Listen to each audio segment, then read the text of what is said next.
You've all sat through this before. You managed to get out of all 3 of your sister's dance performances, but never fear, Dad caught it all on tape. Now you're all gathered in the living room, watching this blurry, lo-fi home movie, and somehow, Dad managed to cut out your sister. What a waste of time. Or is it? There might be 3 million other things that you'd rather be doing, but something pretty cool is unfolding on that stage if you can get past the poor camera work. A dance is more than just the onstage product.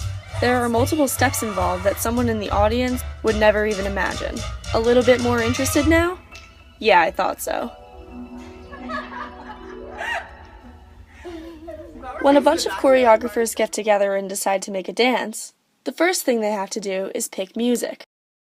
Well, first you usually pick a song. Well, you have to start, I would say, either with a concept or with music. First, you have to pick a song, and if you're working with other choreographers, you have to pick a song that everyone likes, which sometimes is difficult. The song is usually based on a certain kind of dance genre or an idea that the group has.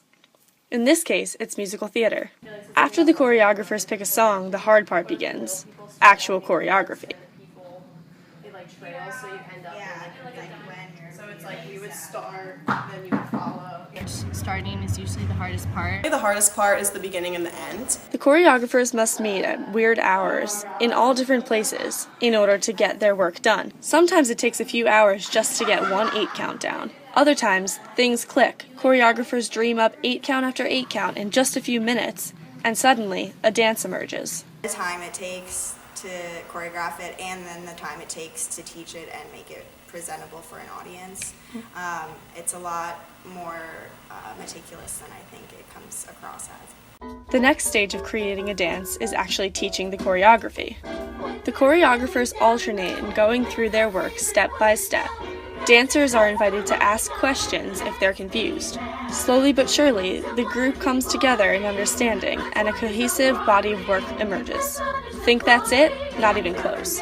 Next, the choreographers teach formations, which are different shapes and lines that the dancers arrange themselves in so that the dance looks visually appealing to the audience. After formations, choreographers clean the dance. No soap or sponges involved.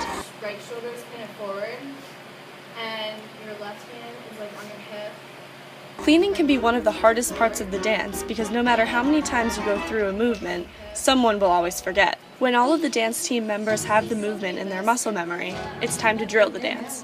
Again, and again, and again, and again. Only when everybody, including the choreographers, is comfortable with the dance, is it ready to be put on stage in the way that you're probably familiar. When everyone has like a lot of energy and is really like going for it, then you can tell that it's ready to be performed. Before that, though, members must go to the venue, rehearse, pick lighting, do sound checks for the music, and make sure that everything is in place so that the dance can go off without a hitch. And then, well, you know what comes next.